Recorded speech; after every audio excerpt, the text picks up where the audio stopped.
Il existe une décennie dans la vie, une seule, qui peut avoir plus d'impact sur ton patrimoine que toutes les autres décennies réunies. Et le plus fou, c'est que la majorité des personnes la traversent sans même s'en rendre compte. Ils pensent que tout se joue à 20 ans ou qu'après 30 ans ou 40 ans, le train est déjà passé. Et pourtant, plus les années passaient, plus je me rendais compte que cette idée-là était incomplète. Parce qu'après avoir investi pendant près de 20 ans, après avoir créé de multiples entreprises et après avoir accompagné des centaines de personnes, j'ai fini par remarquer un schéma. Un schéma qui revenait presque systématiquement. Les personnes qui construisent les patrimoines les plus importants ne sont pas forcément celles qui commencent le plus tôt. Et ça, je ne l'aurais pas cru il y a 15 ans. Parce que moi aussi, je pensais que tout se jouait à 20 ans. Et ce que je vais te montrer aujourd'hui risque de complètement changer ta façon de voir les intérêts composés parce qu'il y a une hypothèse cachée derrière le conseil financier le plus répété au monde. Et tu l'as forcément déjà entendu, c'est ce fameux « commence le plus tôt possible »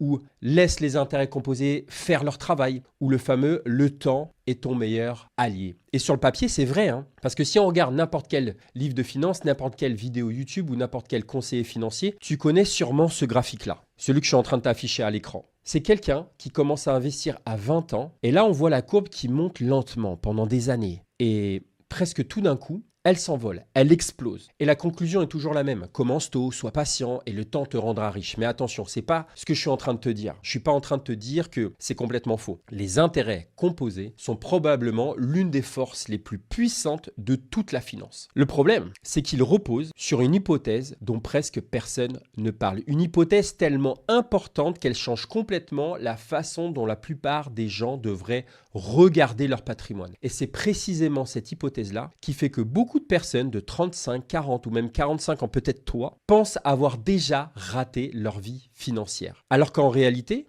elles sont peut-être sur le point d'entrer dedans, dans cette fameuse décennie la plus importante de toute leur vie financière. Mais pour comprendre pourquoi, il faut d'abord comprendre ce que ces fameux graphiques oublient toujours de raconter. Alors pour comprendre où je veux en venir, imagine simplement deux personnes. La première, qu'est-ce qu'elle fait? Elle va investir 100 € par mois, tous les mois, pendant 40 ans. La seconde, elle va investir ces mêmes 1000 € par mois, mais seulement pendant 20 ans. Instinctivement, on se dit que la première personne va finir largement devant. Pourquoi? Parce qu'elle a commencé déjà beaucoup plus tôt, parce qu'elle a laissé le temps faire son travail, et parce que c'est exactement ce que tous les graphiques nous montrent. Et c'est précisément là que j'ai commencé à remettre beaucoup de choses en question. Prenons exactement le même rendement. Prenons 8% par an, par exemple, juste pour comparer. La première personne finit avec 350 000 €. C'est déjà énorme. Mais la deuxième, celle qui a investi, rappelle-toi, 10 fois plus pendant seulement 20 ans, elle termine avec près de 590 000 €. Parce que cette démonstration, elle est extrêmement importante. Elle ne dit absolument pas qu'il faut attendre avant d'investir. Ne retiens surtout pas ça. Elle dit quelque chose de beaucoup plus intéressant. C'est quoi? C'est que le temps n'est pas le seul facteur. Et parfois, ce n'est même pas le facteur dominant. Le vrai accélérateur, c'est quoi? C'est la quantité de carburant que tu arrives à mettre dans le moteur. Et c'est là que j'ai complètement changé ma façon de voir les choses. Imagine de Ferrari maintenant. Même moteur, même voiture, même conducteur, mais la seule différence, c'est le carburant. La première, elle possède le meilleur moteur au monde, mais tu mets seulement quelques litres d'essence chaque mois dedans. La seconde, elle possède exactement le même moteur, sauf que son réservoir est rempli en permanence. Laquelle ira le plus loin? La réponse est évidente. Et pourtant, quand il s'agit d'investissement, on continue tous à parler presque exclusivement du moteur et très rarement du carburant. Et je pense que c'est là l'erreur que presque tout le monde fait. Pendant des années, quand je travaillais dans le secteur de l'investissement, puis ensuite en accompagnant des investisseurs, je pensais moi aussi que le facteur numéro 1, c'était le temps. Puis j'ai arrêté de regarder les graphiques et j'ai réellement commencé à regarder les gens, les vrais patrimoines. Pas les graphiques, non, les vraies vies. Et c'est là que j'ai compris quelque chose. Les intérêts composés n'étaient pas le problème. Le problème, c'était le moment où les gens avaient enfin les moyens d'en profiter. Encore une fois, je ne dis pas qu'il ne faut pas commencer jeune. Si tu as 20 ans et que tu regardes cette vidéo, commence aujourd'hui. Tu te remercieras dans 20 ans. Mais si tu as 35 ans, si tu as 40, si tu as même 45 ans, je veux que tu comprennes une chose. Tu n'es pas en retard. Tu n'as peut-être simplement pas encore atteint ce que j'appelle la période où tu vas enfin pouvoir alimenter ce moteur correctement. Et c'est exactement ce qu'on va vérifier maintenant. Parce que pour comprendre à quel point le patrimoine se construit réellement, il faut regarder une vie entière. Il ne faut pas regarder une simulation, il ne faut pas regarder un fichier Excel, il faut regarder une vraie vraie vie, et ce, décennie par décennie. Alors regardons ensemble une vie, parce qu'au fond, la question n'est pas à quel âge faut-il commencer à investir, mais la vraie question c'est à quel moment de ta vie as-tu enfin du temps et du carburant. Donc regardons une vie. Alors commençons par tes 20 ans, parce que tout le monde est persuadé que c'est la décennie de la richesse. Et je comprends pourquoi. Parce que tu as quelque chose que tu ne retrouveras jamais plus, le temps. Tu peux avoir 40 ans devant toi avant la retraite, et 40 ans, quand on regarde un graphique d'intérêt composé, c'est le rêve absolu. Chaque euro a une éternité pour travailler tout seul. Mais voilà le problème. À quoi ressemble réellement ta vie à 40 ans? Je vais te le dire, je suis passé par là. Chacun cherche sa voie. Tu vas débuter, tu vas chercher encore ta voie, tu vas commencer ta carrière, tu es parfois encore étudiant, je l'étais très longtemps jusqu'à 28 ans, tu vas rembourser peut-être un prêt étudiant, tu vas économiser pour ton premier appartement, tu vas découvrir tout simplement la vie d'adulte. Et en réalité, tu as énormément de temps, mais très peu de carburant. Et ça change tout. Et les chiffres le montrent très bien. Le revenu des moins de 25 ans est très loin de celui des personnes qui arrivent à leur pic de carrière. Et c'est pas un problème de motivation là, non. C'est juste une question de revenu, ce fameux carburant. Tu peux avoir la meilleure discipline du monde. Si tu investis 100 euros par mois, tu investis 100 euros par mois. Tu ne peux pas investir ce que tu n'as pas. Alors, est-ce qu'il faut attendre? Évidemment que non. Si tu as 20 ans, commence aujourd'hui, même avec des petites sommes, parce que tu prendras une habitude qui va te suivre toute ta vie. Mais il faut aussi arrêter de culpabiliser les gens qui n'ont pas pu investir énormément à cet âge-là. Et c'est pas parce que tu n'avais pas d'argent, ou en tout cas pas beaucoup d'argent ou assez d'argent, c'est simplement parce que tu avais 20 ans. Et ça, c'est complètement normal. Alors, si ce ne sont pas les 20 ans, est-ce que ce sont les 30 ans? Alors au premier abord, on pourrait croire que oui. Parce que cette fois, tu commences à enfin gagner ou enfin peut-être bien gagner ta vie. Tu vas alors progresser, tu vas prendre des responsabilités, tu vas obtenir peut-être des augmentations, tu vas développer peut-être ton entreprise. Bref, le carburant commence enfin à arriver, mais il y a un énorme problème. Et je pense que c'est le plus gros piège financier de toute une vie. Parce que pendant que tes revenus augmentent, tes dépenses décident de faire exactement la même chose. Tu vas acheter une maison, tu vas prendre un crédit, peut-être changer de voiture, tu vas avoir des enfants peut-être. Puis arrivent les frais de garde, les activités, les vacances, les travaux, les imprévus. Et sans même t'en rendre compte, chaque augmentation que tu vas recevoir, tu les as déjà dépensées. Donc toi qui voulais investir davantage,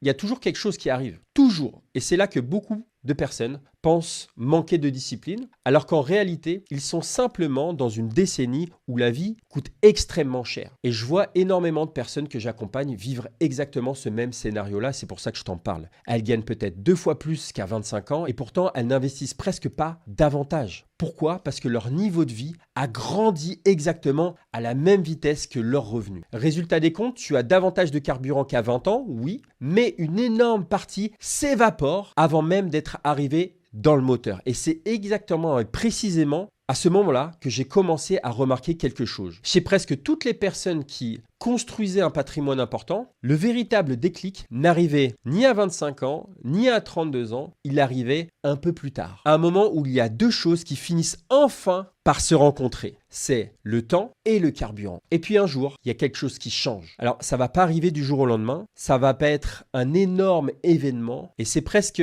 le plus souvent plus discret qu'on ne le pense. C'est presque silencieux. Tu vas regarder ton compte en banque à la fin du mois et pour la première fois depuis longtemps, il va rester un tout petit peu plus d'argent. Pas énormément, mais suffisamment pour te faire une réflexion. Et là, tu vas te dire, je pourrais peut-être investir un peu plus. Et à ce moment-là, et ça, je l'ai vu revenir tellement de fois chez des salariés, chez des entrepreneurs, chez des professions libérales, chez même des chefs d'entreprise, c'est toujours le même schéma. Tu vas arriver progressivement dans ta quarantaine, tu vas mieux connaître ton métier, tu vas faire moins d'erreurs, tu vas mieux négocier, tu vas souvent même gagner davantage, tu vas prendre des meilleures décisions et tu es aussi plus calme, plus sage. Tu vas moins chercher à courir après plusieurs lièvres et à ce moment-là, tu sais ce qui compte. Et pendant ce temps-là, il y a quelque chose d'autre qui se produit. Les dépenses qui explosaient depuis 10 ans commencent enfin à ralentir. Les enfants grandissent, les frais de garde diminuent, le crédit immobilier, il commence à avancer, mine de rien. Et tu ne recommences plus ta vie tous les ans. Elle devient un petit peu plus stable, elle devient plus prévisible. Et c'est là que je pense que tout bascule. Parce que pour la première fois, tu vas posséder deux ingrédients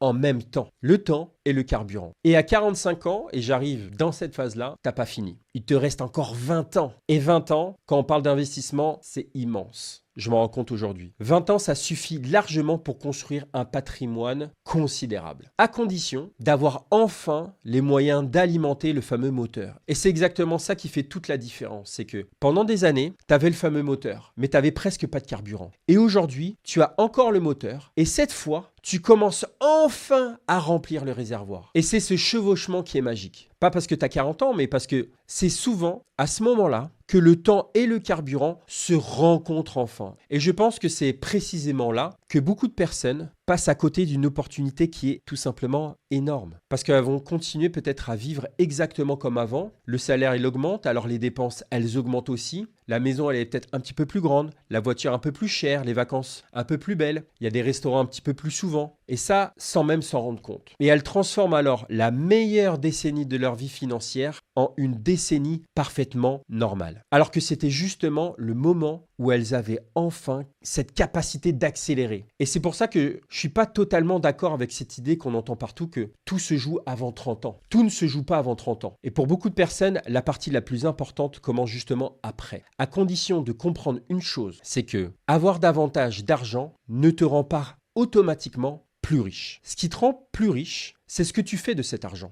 Et c'est exactement là que tout se joue. Parce qu'il y a 3 décisions, seulement 3, qui vont déterminer si cette décennie devient réellement la plus importante de toute ta vie financière ou si tout simplement elle va passer comme toutes les autres. Et la première, c'est probablement celle que tout le monde oublie. Parce que maintenant, imaginons une chose. Tu as entre 40 et 50 ans, ou peut-être que tu t'en rapproches. Et tu as enfin ce fameux mélange, le temps et le carburant. Et la question n'est plus, est-ce que j'ai encore le temps? Non, la vraie question devient, qu'est-ce que je fais de cette décennie? Et honnêtement, je pense qu'il y a 3 décisions qui feront presque toute la différence. Il n'y a pas 30 choses, il y en a 3. Et la première décision, c'est de protéger ton moteur. Parce que si tu te souviens bien de l'image que j'utilisais avec la Ferrari, jusqu'ici, on a parlé du moteur. Ensuite, on a eu le carburant. Mais il reste une 3e chose, c'est le conducteur. Et si le conducteur ne peut plus conduire, la Ferrari, elle va aller nulle part. Et pendant longtemps, je pensais que construire un patrimoine consistait uniquement à investir davantage. Puis j'ai vu autre chose. J'ai parlé avec des personnes qui investissaient parfaitement. Puis qu'est-ce qui s'est passé? Malheureusement, il y a eu un accident. Il y a eu une maladie, une perte d'emploi, une entreprise qui marche mal. Et tout ce qu'elles avaient construit commençait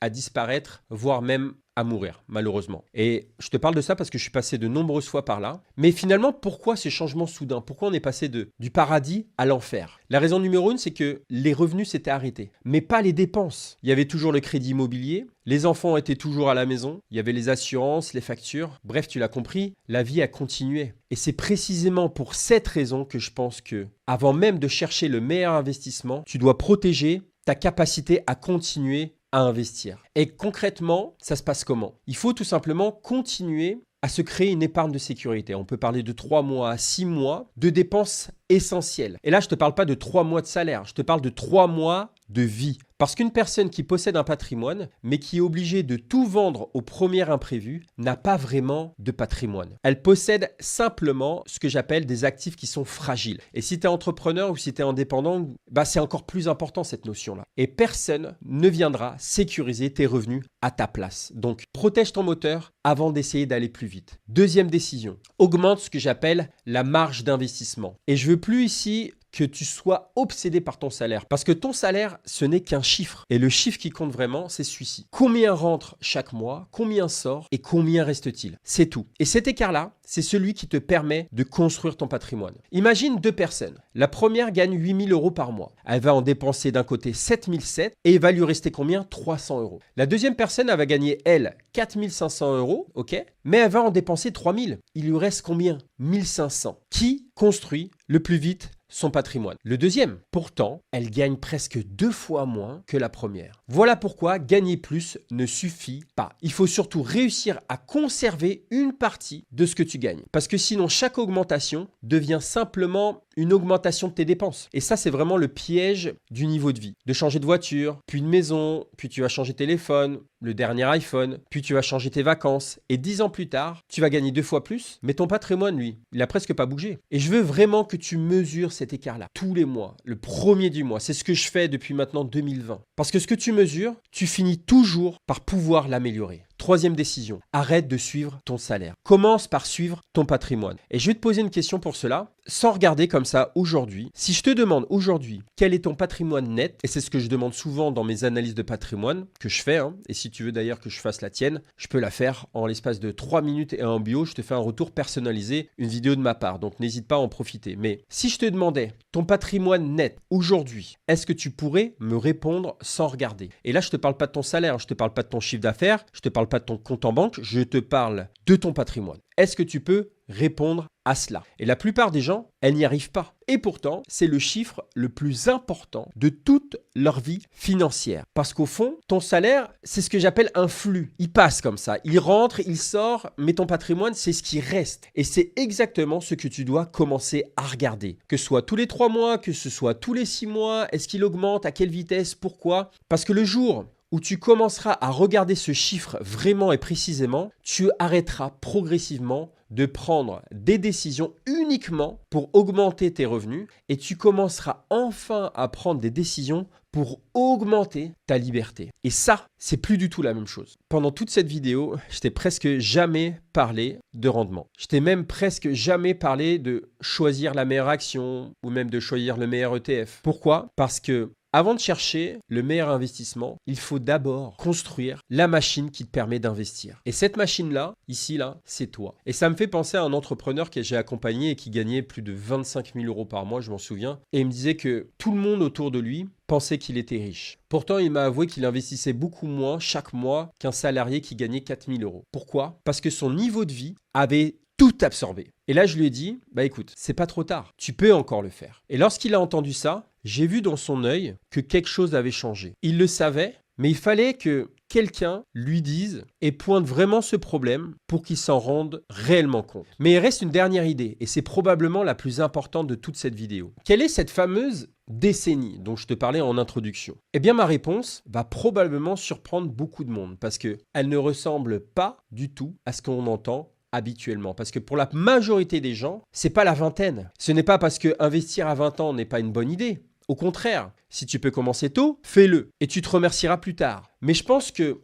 on culpabilise beaucoup trop les personnes qui n'ont pas eu cette chance. Parce que la vraie vie, c'est pas un graphique beau qui monte comme ça et qui explose à la fin. Non, la vraie vie, c'est un premier appartement, c'est un crédit, c'est des enfants, c'est des imprévus, c'est des changements de carrière, c'est des périodes où chaque euro compte. Et c'est précisément pour ça que les graphiques racontent rarement la même histoire. C'est qu'il existe souvent un moment où toutes les pièces du puzzle commencent enfin à s'assembler. Tu gagnes mieux ta vie, peut-être que tu connais mieux tes forces, tu fais moins d'erreurs ou peut-être que tu as vraiment appris de tes erreurs et tu vas pas les reproduire. Tu vas même prendre des meilleures décisions. Et surtout, tu peux enfin investir des montants qui vont changer réellement la donne. Et pour beaucoup de personnes, ce moment arrive entre 40 et 50 ans. Parce que moi, je suis pile poil dedans là. Mais cette décennie, elle est magique. Parce que c'est souvent la première fois où le temps et le carburant se rencontrent. Et ça change tout. Alors si tu as 25 ans aujourd'hui, commence, même avec une petite somme. Et là, tu vas construire une habitude que tu vas mettre en place chaque année. Si tu as 35 ans, surtout, ne culpabilise pas. Continue à préparer le terrain, tu as encore le temps. Et si tu as entre 40 et 50 comme moi, je veux vraiment que tu te poses cette question. Et je me la suis posée, est-ce que je suis en train d'utiliser cette décennie ou simplement elle est en train de traverser? Parce qu'une fois qu'elle traverse, elle ne reviendra pas en arrière. Et c'est probablement ça la vraie leçon de cette vidéo. C'est pas une vidéo qui te dit t'aurais dû commencer plus tôt. Non, c'est même exactement l'inverse que je veux te dire là. C'est une vidéo qui te dit, regarde où tu en es aujourd'hui, regarde-toi dans la glace. Et si tu passes les 10 prochaines années à regretter de ne pas avoir investi à 20 ans, tu arriveras à 50 ans avec un nouveau regret. Celui de ne pas avoir investi à 40. Et ça serait vraiment dommage. Alors peu importe ton âge aujourd'hui, ne compare pas ton chapitre 4 avec le chapitre 18 de quelqu'un d'autre. Compare-toi uniquement à la personne que tu étais il y a un an, et je dis bien un an, et si ta capacité d'investir augmente, si ton patrimoine progresse, si tu prends de meilleures décisions, alors là, tu te rends peut-être pas compte aujourd'hui, mais tu avances déjà dans la bonne direction. Et parfois, c'est tout ce qu'il faut. Parce qu'au fond, la richesse, ça se construit pas en une seule journée. Elle se construit par des centaines, et je dis bien des centaines, voire des milliers de bonnes décisions qui te paraissent peut-être presque insignifiantes le jour où tu les prends, mais c'est probablement la plus grande leçon que j'ai apprise au fil des années. Et quand j'avais 25 ans, je me souviens et je pensais que tout allait se jouer très vite, qu'il fallait absolument que je réussisse avant mes 30 ans. Et aujourd'hui, me voilà à 43 et je vois les choses complètement différemment. Avec les années, j'ai appris, on évolue aussi, on fait des erreurs. On comprend ce qui compte vraiment. Et finalement, la finance, ça ressemble beaucoup à la vie. Ce ne sont pas des décisions spectaculaires qui changent tout. Ce sont les bonnes décisions prises encore et pendant des années qui changent les choses. Et je le dis souvent, y compris même dans mon premier livre, le meilleur moment pour investir, c'était probablement hier. Le deuxième meilleur moment, c'est pas demain, c'est aujourd'hui. C'est même maintenant. Parce que demain sera simplement ton hier que tu regretteras dans quelques années. Alors fais table rase du passé. Prépare ton futur, mais agis aujourd'hui. Et si cette vidéo t'a permis de voir les choses un peu différemment, partage-la à quelqu'un qui pense peut-être avoir raté ce fameux train. Et dis-lui qu'il n'a peut-être pas raté ce train. Il est peut-être simplement en train d'arriver en gare, à la bonne gare. Et si aujourd'hui tu veux savoir où tu te situes aujourd'hui, je t'ai fait un test qui en 3 minutes te permettra de révéler encore plus ton réel potentiel. Tu recevras alors une analyse personnalisée de ma part avec les points que je pense être prioritaires pour justement faire progresser ton patrimoine. Je te mets le lien en description et juste après, regarde cette vidéo. Je te montre exactement comment construire ton premier portefeuille d'investissement complètement gratuitement en utilisant l'intelligence artificielle sans avoir besoin de dépendre de ton banquier. Je pense qu'elle va te plaire. On se retrouve juste là.